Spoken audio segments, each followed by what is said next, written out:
রাকাতে পড়লে নামাজ ইমান শক্ত হয়। 40 বছর বয়সে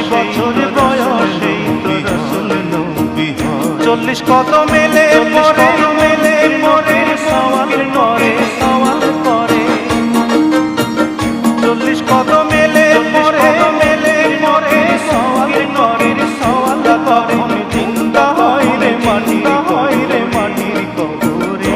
দমে 40 রে মনকে দমে 40 বার রাকাতে পড়লে নামাজ